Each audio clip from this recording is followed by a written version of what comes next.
Doctor ಹೇಳಿ. ಮೊದಲು ಅವ್ರ ಮೇಲೆ ಒಂದು ಬಟ್ಟೆ ಹೊತ್ಸಮ್ಮ.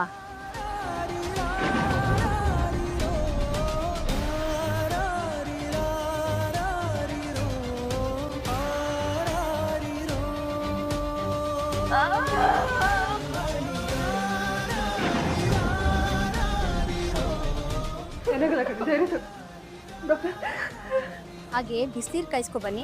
ಹಾಗೆ ಜೊತೆಯಲ್ಲಿ ಕೊಬ್ಬರಿ ಎಣ್ಣೆನೂ ತಗೊಂಬಂದಿಟ್ಕೊಳ್ಳಿ. ಕೊಬ್ಬರಿ ಕೊಬ್ಬರಿ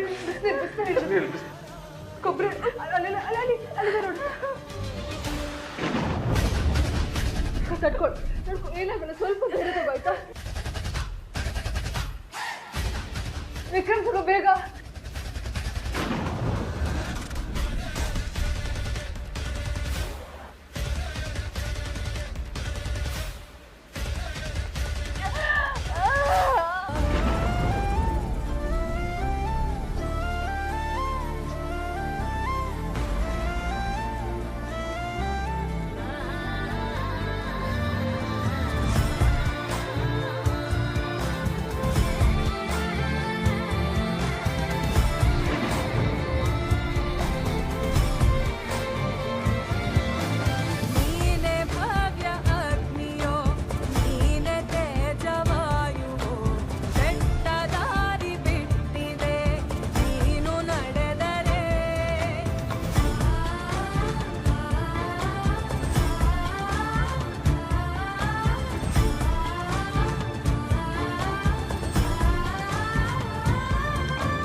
ಡಾಕ್ಟರ್ ತುಂಬ ಥ್ಯಾಂಕ್ಸ್ ಡಾಕ್ಟರ್. ಅಮ್ಮ ಮಗು ಇಬ್ಬರು ಆರೋಗ್ಯವಾಗಿದ್ದಾರೆ. ತುಂಬ ಥ್ಯಾಂಕ್ಸ್.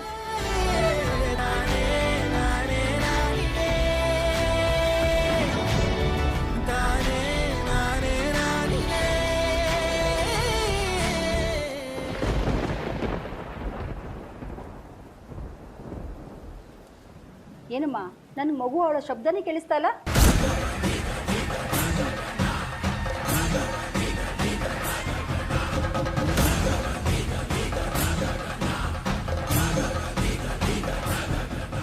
ಇಲ್ಲ ಡಾಕ್ಟರ್, ಮಗು ಅಳ್ತಾ ಇಲ್ಲ.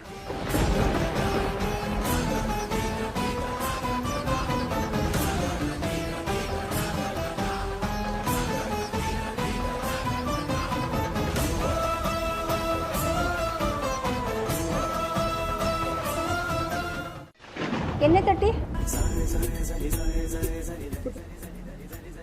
ಪುಟ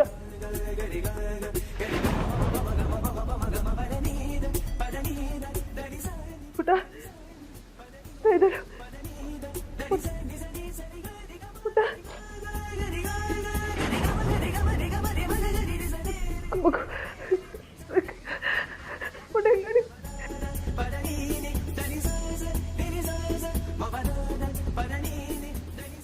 ಅಕ್ಕ ಏನಿಲ್ಲಕ್ಕ, ನೀನು ಗಾಬರಿ ಆಗ್ಬೇಡ, ಏನಿಲ್ಲ. ಇಲ್ಲೋಡು ಪುಟ, ಇಲ್ಲೋಡಪ್ಪ. ಮಗು ಬೆನ್ಸವ್ರಿ.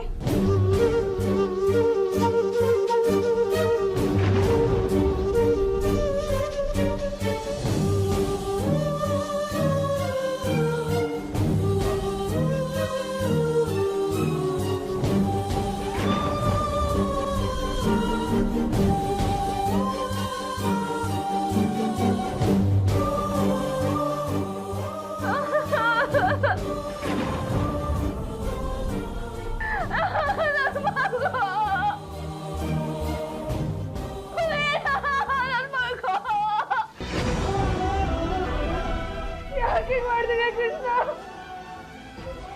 ಯಾಕೆ?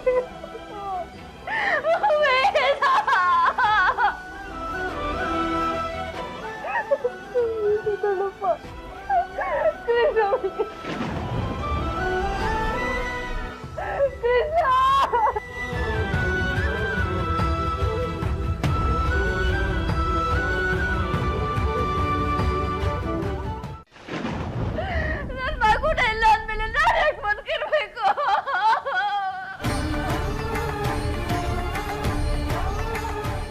ಅಕ್ಕ ಏನ್ ಮಾಡ್ತಿದ್ದ? ಬಿಡಿ ಅಕ್ಕ.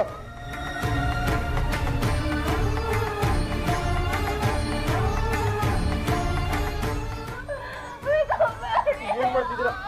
ಬೇಡ ಬಿಡಿ, ಬಿಡಿ ಅಕ್ಕ.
ನಿಮ್ಮ ಮಗಳು ಮಳೆರಾಯನ ಆಶೀರ್ವಾದದಲ್ಲಿ ಹುಟ್ಟಿದ್ದಾಳೆ. ತುಂಬ ಅದೃಷ್ಟವಂತೆ ಈ ಗೊಂಬೆ. ಹೆಸರು ತುಂಬ ಮುಗ್ಧಾಗಿದೆ ಅಕ್ಕ. ನನ್ನ ಮಗು ಗೊಂಬೆ ಥರನೇ ಇದ್ದಾರೆ ಕಣ್.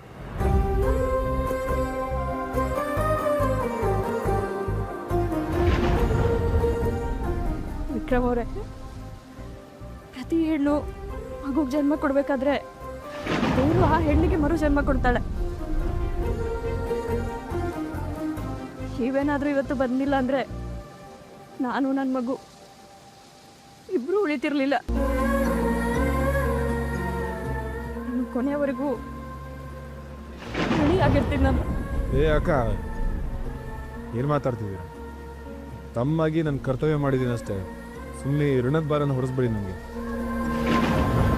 ಅಯ್ಯೋ, ನಾನು ಆ ಅರ್ಥದಲ್ಲಿ ಹೇಳಿಲ್ಲ ವಿಕ್ರಮ್ ಅವರೇ. ನೋಡಿ ಅಕ್ಕ, ದೇವರು ಯಾರನ್ನೂ ಸುಮ್ಮನೆ ಪರಿಚಯ ಮಾಡಿಸಲ್ಲ. ಅದಕ್ಕೂ ಉದ್ದೇಶ ಅಂತ ಇದ್ದೇ ಇರುತ್ತೆ. ನನ್ನ ಅಕ್ಕ ಅಂದಮೇಲೆ ನಿಮ್ಗೆ ಕಷ್ಟ ಆಗಲಿ ಸುಖ ಆಗಲಿ ಅದ್ರಲ್ಲಿ ಬಾಗಿರೋದು ನನ್ನ ಕರ್ತವ್ಯ.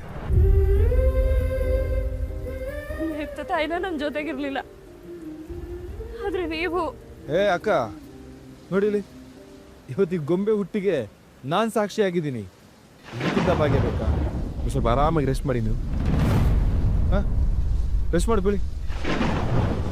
ವಿಕ್ರಮ್ ಅವರೇ, ಏನದು ಕೈಗೆ ರಕ್ತ?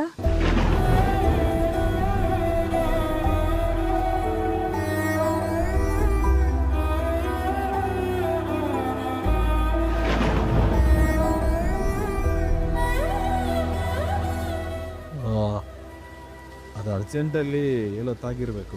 ಇದೆಲ್ಲ ಏನಿಲ್ಲ, ಆರಾಮ ರೆಸ್ಟ್ ಮಾಡಿ ನೀವು. ಅದೇಗಾಗುತ್ತೆ ವಿಕ್ರಮ್ ಅವರೇ?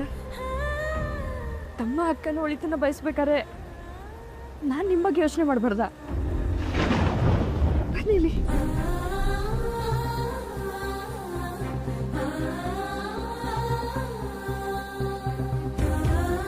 ಕೈ ಕೊಡಿ.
ವಿಕ್ರಮ್ ಕೈಗೆ ಕೊನೆ ಕೊಡು, ಎತ್ಕೊಳ್ಳಿ. ನನ್ನ ಮಗು ಎಲ್ಲ ಬರಲ್ಲ ನನ್ನ ಕೈಲಿ ಆಗಲ್ಲ. ನಿನ್ ಕೈಲಿ ಆಗುತ್ತೆ, ಬಾ ವಿಕ್ರಮ್. ಸುಮ್ ಬಾ ಅನ್ನಲ್ಲ, ಬಾ.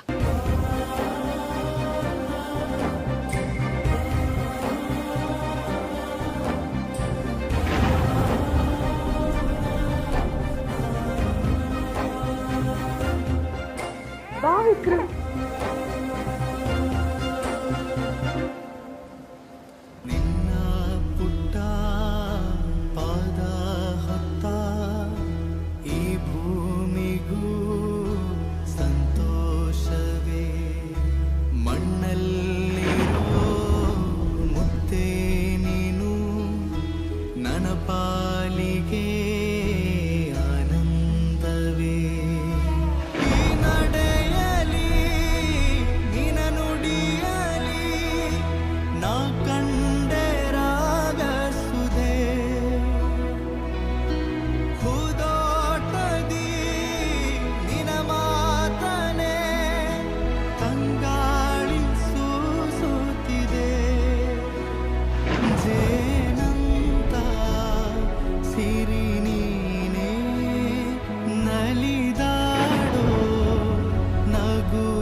ನಾನು ಚಿಕ್ಕವನಿರ್ಬೇಕಾದ್ರೆ ನಮ್ಮಮ್ಮನೂ ನನ್ನ ಹೀಗೆ ಎತ್ಕೊಂಡಿರ್ಬೋದಲ್ಲ.